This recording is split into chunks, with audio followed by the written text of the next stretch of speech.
초대교회에서 박해가 앞에 말씀을 드렸습니다만 예수님과 그 사도들이 박해를 당하고 그 박해가 일부 유대인 초창기엔 유대인들이 지역적으로 또 교회 차원에서 박해를 했습니다만 좀 지나고 나서는 적어도 AD 64년 이후로는 로마 제국에 의해서 그 국가적 차원의 박해가 있었다고 말씀을 드렸고요. 그 박해를 받는 몇 가지 이유를 말씀을 드렸습니다. 그러다가 이제 그 교회의 그 로마 제국이 기독교를 박해하는 그 과정에서 중요한 터닝 포인트가 하나가 있습니다. 그건 뭐냐면 112년에 이 아나톨리아 지역, 터키 지역의 그 비시니아라는 곳에 총독 플리니라는 사람이 있습니다. 이 플리니는 되게 유명한 사람인데요. 그 아버지도 있었고 그 아버지와 이름이 같아가지고 이제 구분하기 위해서 플리니 더 영걸 그다음에 또 앞에 계신 분은 또 이거를 빼고 부르기도 하고 이렇습니다. 이 플리니가 총독이었는데요. 그쪽 지역에서 기독교인들을 만나게 된 거죠. 근데 그 기독교인들 중에 이제 황제 숭배를 거부하는 사람들이 있는 거를 발견하게 됐는데, 그래서 이제 그 사람들 탄압을 했단 말이에요. 그런데 이제 이게 자꾸 이제 굉장히 케이스가 복잡해지게 되면서 당시 로마 제국의 황제였던 트라이안 혹은 이제 트라이아누스라고 불리는 황제에게 편지를 써서 이 기독교인들을 어떻게 처리하면 좋을지에 대한 황제 지침을 요구를 합니다. 그때 이제 그 이야기는 벌써 AD 2세기 초반인데 그 여러 지역에 교회가 존재했고 국가와 충돌하고 있었고 국가적 차원에서 박해를 고려할 만큼 사회 문제가 되고 있었다는 걸 단적으로 알 수 있고요. 근데 그때 이제 트라이아누스가 내렸던 그 답신의 내용 중에 이제 이렇게 나와 있는 거죠. 사냥개를 색출하듯이 기독교인들을 추적하지 말고 고발이 들어온 경우에만 처벌하라. 이렇게 말합니다. 그러니까 그게 너무 중요한 문제가 아니니까 거기다가 그 국가의 에너지들을 다 집중해서 쏟아부을 필요까지는 없고, 그렇지만 사람들이 문제가 있다고 그래서 고발이 들어오면 그때에만 이 문제를 처리하는 게 좋겠다라는 지침을 내려줬는데, 그게 이후에 이 로마 제국이 기독교 문제를 다루는 중요한 어떤 뼈대가 된 겁니다. 근데 여기에서 이제 한 가지 우리가 이제 단초를 잡을 수 있는 게 뭐냐면 고발이 들어온 경우에만 처형해라 이렇게 됐죠. 그렇게 되니까 무슨 문제가 되냐면 기독교 문제가 로마 당국에 고발이 되는 일들이 생기는데 그 고발의 이유가 종교적인 차원에서 황제 숭배를 거부하거나 반국가적 행위를 했기 때문에 정당한 119 신고에 의해서 접수가 된 경우도 있겠습니다만 기독교인들에게 개인적 원한을 가진 사람들이 자신의 분풀이를 하기 위해서 밀거나 음해를 한 경우들이 상당히 많아지게 됩니다. 예를 들면 우리가 이제 초대교회 교부들 중에 아주 중요한 사람이 그 기독교 변증가 중에 순교자 저스틴 마터라고 하는 순교자 저스틴이라고 하는 사람이 있습니다. 유스티누스라고도 부르는데 이 사람이 나중에 그 아주 훌륭한 철학자이면서 기독교 변증가였는데 나중에 순교를 당합니다. 그래서 저스틴 마터라고 하는 순교자 유스티누스라는 칭호를 받게 됐는데 그 사람이 나중에 죽게 된 이유가 뭐냐면 그 이교도 철학자하고 공개 논쟁을 합니다. 기독교 신앙을 갖고. 근데 거기에서 이 사람이 그 이교도 철학자를 무참하게 박살을 낸 거죠. 이거에 대해서 그 휴밀리에이션, 이 모욕을 당했다고 느꼈던 사람이 결국은 뒤에서 정부 당국에게 고발을 하고 이런 것이 문제가 돼서 결국은 그 유스티누스가 죽게 되는 일들이 벌어졌는데요. 마찬가지로 그렇게 사적인 원한 관계에 있던 많은 사람들이 기독교인들을 밀고 해서 처형을 당한 일들이 많이 있었습니다. 네, 그런 것들 중에 또 대표적인 것이 이제 서머나 스미르나라고 하는 이 터키 지역에 여기 있죠. 우리가 그 요한계시록에 나오는 그 아시아 7교회 중에 서머나 교회가 있잖아요. 거기에 주교였던 폴리캅이라는 분이 있는데 이 분이 고발을 당합니다. 근데 이 사람이 왜 고발당하느냐? 소크라테스가 죽었을 때 무신론자라는 비판을 받고 죽는데 그거는 그 당시 그리스의 신들을 믿지 않았기 때문이다 라고 얘기를 한 거죠. 마찬가지로 나는 그 무신론이라고 하는 것이 그 신 자체를 믿지 않기 때문이 아니라 자기들이 믿는 신을 믿지 않으면 무신론자라고 그렇게 사람들이 생각을 했는데, 이 폴리캅도 기독교인이었기 때문에 전통적인 로마 신을 믿지 않았는데 이거를 갖고 빌미를 삼아서 고발을 했습니다. 결국 이 사람이 잡혀서 이제 처형을 당하게 됐는데, 이분이 그때 나이가 아주 90이 다 된 고령의 노인이었습니다. 그러니까 그 처형을 하던 사람들도 이 노인을 이렇게 가혹하게 죽이는 것이 마음에 영 꺼림칙했기 때문에 그냥 웬만하면 그냥 그 적절히 타협해서 그 놓아주거나 이렇게 할 생각이 있었는데, 이 어른이 아무리 설득을 해도 이제 그 말이 먹히지 않는 거예요. 이런 얘기가 이제 그 기록에 남아 있습니다. 이제 그 예수님의 신앙을, 예수님을 그 버리면, 기독교 신앙을 버리면 살려주겠다 그랬더니 86년 동안 나는 그분의 종이었다. 나는 80년 동안 그분의 종이었다. 그동안 그분은 내게 아무 잘못도 하지 않으셨다. 그런데 이제 와서 내가 어떻게 나를 구원하신 그분을 모독할 수 있겠는가? 라면서 이제 거절을 했던 거죠. 그리고 나서 화형을 당해 순교하셨습니다. 초대교회 아주 유명한 그 순교 이야기이기도 하고요. 조금 더 지나면 203년에 아까 여기 폴리캅은 서머나 소아시아에 있었다면, 그 다음에 그 이탈리아 반도 바로 건너편이 이제 카르타고인데, 카르타고에서 203년에 또 하나 중요한 순교자들이 배출이 됩니다. 이번엔 여성들입니다. 그 여성 대표적인 그 이름이 누구냐면 페르페투아라고 하는 귀족 여성과 그녀의 시녀였던 펠리치타스라고 하는 여인입니다.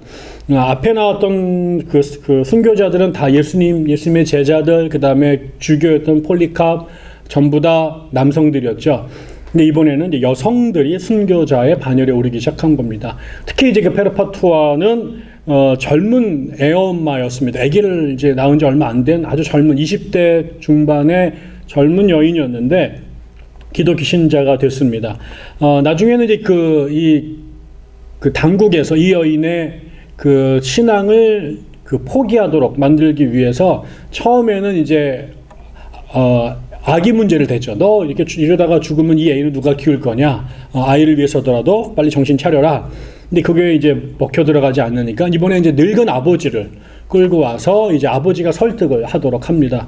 늙은 이 아비를 두고 네가 이렇게 갈 수 있겠느냐. 나중에는 그걸로 말이 안 들리니까 그 여인 앞에서 아버지를 마구 구타를 해서 이제 그 동정심을 혹은 죄책감을 유발시키기도 하는데, 그럼에도 불구하고 그 여인이 마지막까지 신앙생활을, 이제 자기의 기독교 신앙을 포기하지 않게 되니까 나중에는 그 원형 경기장에서 짐승들에 의해서 이제 아주 잔혹하게 그 도륙을 당하게 되고, 그래도 죽지 않으니까 나중에는 이제 칼로 찔러서 그 여인을 죽였습니다.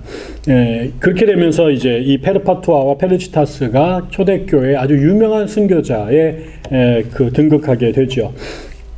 이러면서 초대교회 안에서는 결국 이렇게 수많은 사람들이 순교를 당하게 되고, 또 이 순교를 당하는 과정에서 결국은 생각해 보세요. 여러분, 순교가 쉬울까요?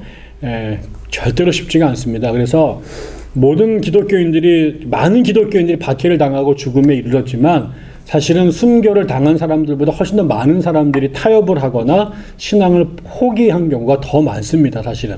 그래서 초대교회에서도 순교자는 하늘이 내린다라고 생각을 했고, 그래서 순교한 사람들은 곧 성인이 되었습니다. 그래서 나중에 그 카톨릭에서 성인으로 그 등극이 되신 분들, 그 시성이라고 그러죠. 이렇게 성인이 된 분들의 가장 중요한 근거가 뭐냐? 복음을 위해서 순교했느냐라고 하는 거죠. 그래서 그런 맥락에서 순교자가 그렇게 존중을 받았다는 얘기는 아무나 순교자가 되지 못했다라는 것이고, 보통 사람들이 아닌 이상은 그런 죽음의 공포를 극복하기가 어려웠던 겁니다. 그러다 보니까는 많은 사람들이 많은 기독교인들 중에서 순교자의 숫자는 그렇게 많지는 않죠. 많이 죽긴 했습니다만 그 전체에 비해서 비율이 그렇게 많은 건 아니었고요. 또 많은 사람들이 죽음을 피하기 위해서 배교를 하거나 아니면 가짜로 속으로는 신앙을 지키는데 겉으로는 황제 숭배의 그 혹은 로마 정책에 순응한 것처럼 보이는 경우들이 생겼습니다. 결국 이런 일들이 생기다 보니까 마치 우리나라에서 1938년도에 이 장로교 총회가 신사참배를 이제 수용을 하게 되고 나서 그때부터 45년까지 한국의 대다수의 기독교인들이 신사참배를 했죠. 그 안희숙 사모의 죽음은 죽으리라라는 간증집을 읽어보면 그분이 기독교인이고 기독교 미션스쿨의 교사였는데 신사참배를 거절한 것은 자기뿐이었고 오히려 신사참배를 안 한다고 동료 기독교 교사들이나 학생들한테 이제 그 박해를 당하는 일들이 있을 정도로 그게 일반화됩니다. 근데 어떻게 됩니까? 해방되고 나서 신사참배를 한 사람 안 한 사람들 간에 갈등이 생겨서 결국 우리가 재건파라든가 고신이 분리되는 일들이 생겨나잖아요. 초대교회에서도 마찬가지였습니다. 한번 박해가 있을 때마다 그 박해 때 순교한 사람, 그 다음에 고백자라고 해서 신앙은 지켰지만은 속으로 지켰지만 겉으로는 신사참배를 한 것처럼 황제 숭배를 한 것처럼 보였던 사람들, 아니면 아예 대놓고 황제 숭배를 했던 사람들로 나누어지면서 사후에 이들의 문제를 어떻게 처리할 것인가가 교회 분열과 갈등의 아주 중요한 원인이 됩니다. 그런 일들이 이제 있었던 것이죠. 그러다가 이제 313년에 마침내 콘스탄티누스라고 하는 황제가 권력을 잡게 되는데, 그때는 아직까지 이 사람이 완전히 권력을 잡지 못하고 리키니우스라는 사람과 동맹을 맺어서 2인 공동체제의 황제가 등극이 됩니다. 근데 이 사람들이 전부 다 자신들의 정치적 입지를 강화할 목적으로 기독교인들에게 관용책을 허용하죠. 그래서 313년에 그 유명한 밀라노 칙령이라고 하는 것이 이제 발표가 돼서 기독교인들을 이제 불법 종교에서 합법 종교로 공인을 해준 겁니다. 그 당시엔 그것 말고도 다양한 여러 종교들이 공존하고 있었는데, 이게 공적인 인정받은 종교냐 아니면 불법 종교냐. 근데 기독교는 불법 종교였거든요. 근데 이제는 이제 그 공적인 종교가 돼서 백주대낮에 마음 놓고 종교의 자유를 누릴 수 있게 된 겁니다. 뿐만 아니라 우리가 잘 알려진 그 유명한 이야기 중에 콘스탄티누스가 갈리아 지역에 있었던 그 젊은 장수연 황제였죠. 아버지가 이제 그 당시에 로마는 지역을 동서로 나누고 황제를 4명을 뒀었습니다. 그래서 각 지역에 정제, 그 다음에 밑에 부제 이렇게 해가지고 결국 황제가 4명인 체제였는데, 그 중에 이제 콘스탄티누스의 아버지도 이제 그런 부제 중에 한 명이었습니다. 네, 그러면서 나중에 정치 권력을 잡는데, 그때 이제 로마에서는 막센티우스라는 아주 강력한 황제가 또 한 명이 있었는데, 이 싸움을 하는 과정에 실질적으로 콘스탄티누스가 이길 확률이 거의 없었습니다. 그때 전쟁을 앞두고 환상을 봤는데, 거기에 이제 우리가 잘 아는 이런 상징이 나타나죠. 이게 이제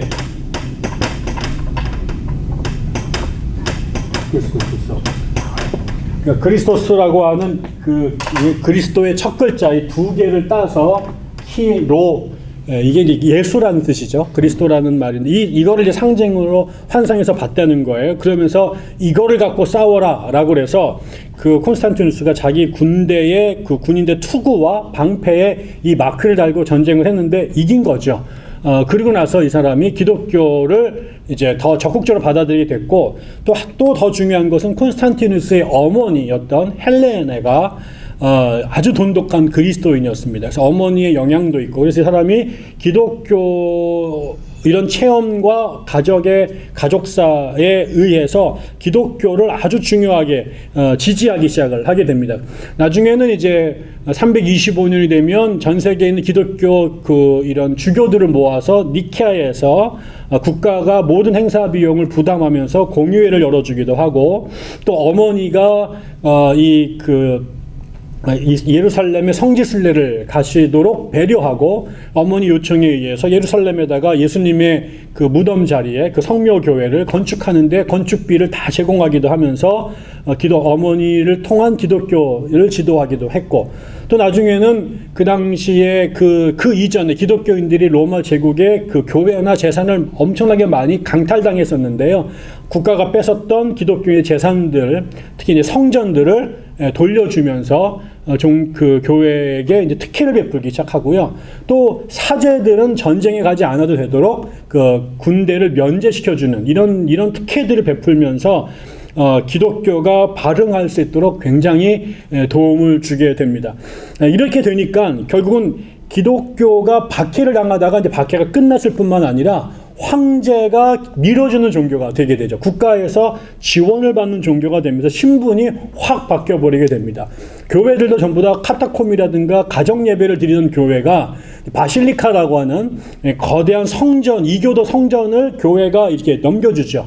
우리나라에서도 전쟁이 끝나고 해방되고 나서 적산이라고 그래서 그 당시에 일본 불교라든가 일본 천리교가 쓰던 건물들 이런 것들을 그 교회가 상당히 많대. 특히 신사 이런 것들을 이제 불화를 받아가지고 이제 교회가 그 전까지 일제 말기에 박해를 당하고 해산당하고 이랬던 교회들이 갑자기 신사 자리를 교회터로 받는다든가 천리교 본부나 예배당을 기독교 예배당으로 불화를 받으면서 갑자기 신분이 바뀌게 되는 일들이 45년도, 6년, 7년도에 벌어졌는데 똑같은 일들이 유럽에서 벌어진 겁니다. 그러면서 기독교가 갑자기 박해를 당하던 종교에서 이제 어깨에 힘이 들어간 종교로 바뀝니다.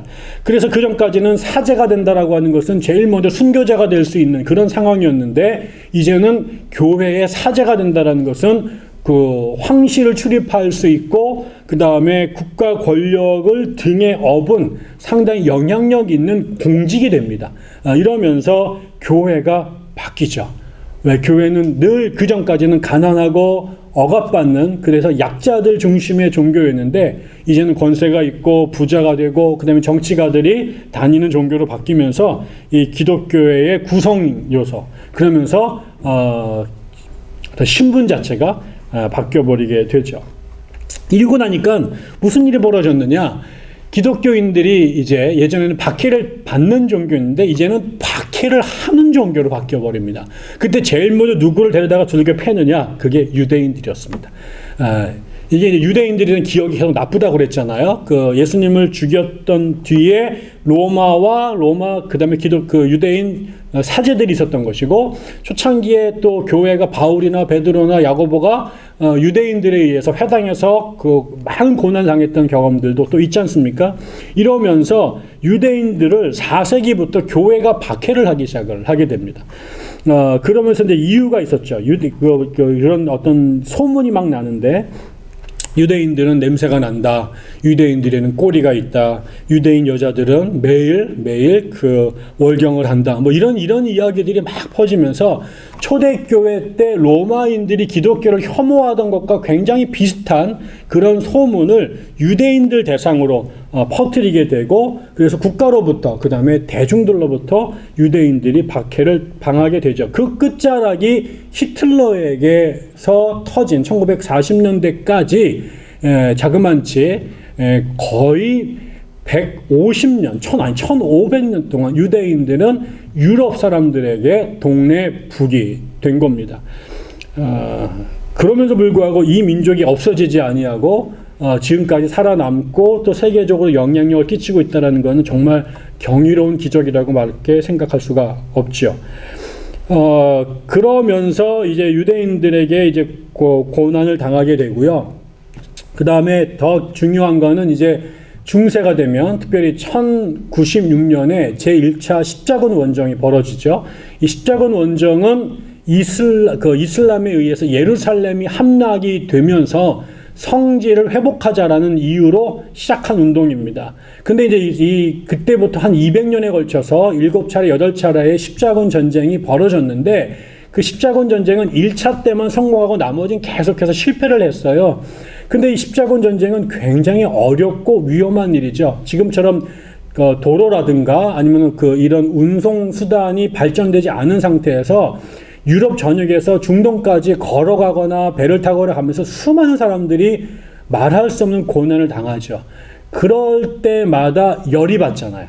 그럼 그 열을 어떻게 식혔느냐? 지나가는 길에 있는 유대인들을 광장에 끌어내서 두들겨 패거나 죽이거나 그들의 재산을 뽑는 일들을 했습니다. 그래서 그 십자군 전쟁이 그 기독교와 이슬람 간의 종교 전쟁으로 우리가 이해를 하는데, 그 무대 뒤에서 200년 동안 아주 기독교인들한테 시달림을 당했던 사람들이 누구냐? 동네 가는 직종마다 살고 있었던 유대인들이었습니다. 특별히 제1차 십자군 전쟁 때 그 예루살렘을 탈환합니다. 근데 그 예루살렘 안에는 많은 유대인들이 살고 있었잖아요. 근데 그 지역에 누가 와서 점령하고 있었느냐? 아랍인들이 와서 점령해서 거기에 통치를 하고 있었는데, 그 전쟁 때 아랍인들만 죽인 게 아니라 예루살렘에 살고 있는 수많은 유대인들도 기독교인들이 죽여서 예루살렘 성전 전체가 피로 흘러 넘쳤다는 기록들이 있습니다.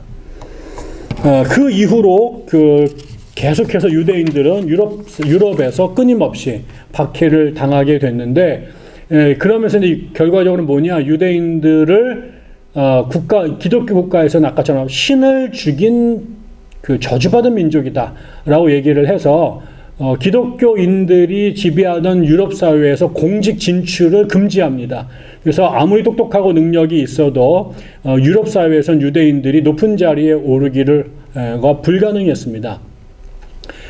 그리고 그러다 보니까 이 사람들이 할 수 있는 일들이 별로 없는 거예요. 그래서 결국 그들은 게토라고 하는 자신들의 유대인 밀접, 그러니까 그 집중적으로 살던 그런 동네를 형성해서 유대인촌에서 살았고, 그들은 그 정상적인 생을 하기 어려웠기 때문에 주로 상업이나 금융업에 종사를 했습니다. 그런데 더 흥미로운 건 그 당시 카톨릭에서는 노동하지 않고 벌어들이는 불로소득을 전부 다 죄로 규정을 했죠. 그때 여기 불로소득에 해당되는 대표적인 직업이 바로 고리대금업이었습니다. 그래서 전당포나 사채업자들이죠. 그 당시는 아직 은행업이 충분히 발전하지 않았던 시절이었기 때문에 이렇게 사채업을 한 사람들, 전당포를 한 사람들이 이제 이 일종의 블랙마켓을 형성을 해서 뒤에서 돈을 걸어줬는데, 이런 일들이 사실은 불법이긴 하지만 꼭 필요하거든요. 어디에서나 급전이 필요한 사람들이 필요했는데 돈을 빌릴 수 있는 데가 없었을 때 유대인들이 그런 일들을 도맡아서 했습니다. 지금 보면 유대인들이 뭐 나중에 그 로스차일드 집안이나 지금도 월스트리트에 있는 금융권 뒤에는 그 유대인들의 머니가 있다고 얘기를 많이 하는데, 그 유대인들은 무슨 장사의 귀재인 것처럼 그렇게 생각을 하잖아요. 그거는 유대인들의 피 속에 상인의 피가 흐른 게 아니라 기독교인들의 틈바구니 속에서 그들이 일자리를 주지 않았기 때문에 그들이 했던 일이 주로 이런 그 근대 금융업 이전부터 이런 돈놀이를 하는 데에 유대인들이 주로 내몰렸던 거죠. 그 일을 2000년 해보세요. 나중엔 없던 유전자도 생기게 된 거죠. 그래서 우리가 그 셰익스피어의 그 베니스의 상인이라고 하는 그 희곡에 보면 아주 그 피도 눈물도 없는 이런 고리대금 업자로 유대인이 나오잖아요. 이렇게 이제 유대인들이 이미지 메이킹이 됐습니다. 그러니까 늘 그렇지만 돈이 필요해서 달려가서 돈을 빌려달라고 할 때와 나중에 원금을 회수하기 위해서 돈 빌려준 사람이 찾아올 때의 관계는 화장실 들어갈 때와 나올 때만큼 다른 거잖아요. 그러니까 결국 유대인들은 결국은 자기들이 유대인들한테 돈을 빌렸다라는 것보다, 어려울 때 돈을 꿔줬다라는 것보다 나에게 빚독촉을 해서 결국은 내 갖고 있는 걸 다 뺏어가는 악덕 금융업자, 악덕 사채업자, 뭐 이런 것으로 각인이 되죠. 그러니까 늘 미움의 대상이 될 수밖에 없었고, 또 한편으로는 그 유대인들의 금고 안에는 늘 그렇게 금과 돈이 쌓여 있었다라고 사람들이 믿었기 때문에 이렇게 빌리는 것, 그다음 빌렸다가 갚을 능력이 없는 군주들의 경우는 빚을 갚는 대신 유대인들을 죽여버립니다. 그리고 그들의 금고를 다 강탈해 가죠. 그래서 유대인들은 이래저래 얻어 터지고 미움받고 그렇게 됐고요. 나중에는 이제 그 스페인이나 이제 종교 재판소가 형성이 됐을 때 마녀 사냥 뭐 이런 것들이 벌어지죠. 특별히 이제 스페인 같은 경우에 유럽에서 도망간 사람들이, 스페인이 800년 동안 아랍의 지배하에 있었거든요. 그럴 때 그 아랍 사람들이 유대인들을 굉장히 존중했습니다. 왜 그러면 유대인들 중에 상당히 지식인들이 많았고 학자들이 많았기 때문에 그들을 관리나 학자로 등용을 했고, 그래서 그 스페인 남부 지역에 엄청나게 많은 유대인들이 평안하게 800년을 삽니다. 근데 그게 이제 1492년에 그 스페인 재정복이 완료가 되면서 유대인들을 쫓아내게 됐는데, 그럼에도 불구하고 거기에 남은 유대인들이 있었거든요. 그러니까 이 사람들이 늘 의심의 대상, 그 다음에 이교도들에게 물든 사람으로 의심의 대상이 되면서 문제가 생길 때마다 유대인들에게 뒤집어 씌우는 일들이 생겨나기 시작을 한 거죠. 그러면서 유대인들이 늘 기독교 체제의 암적인 존재다라고 생각을 하면서 뭐 전쟁이 나거나 아니면 질병이 돌거나 아니면 기근이 생겼을 때 그 원인을 유대인들에게 뒤집어 씌웁니다. 그래서 우리가 잘 아는 것처럼 뭐 유대인들이 우물에다가 독약을 타서 유대인 사람들을 죽이려고 한다.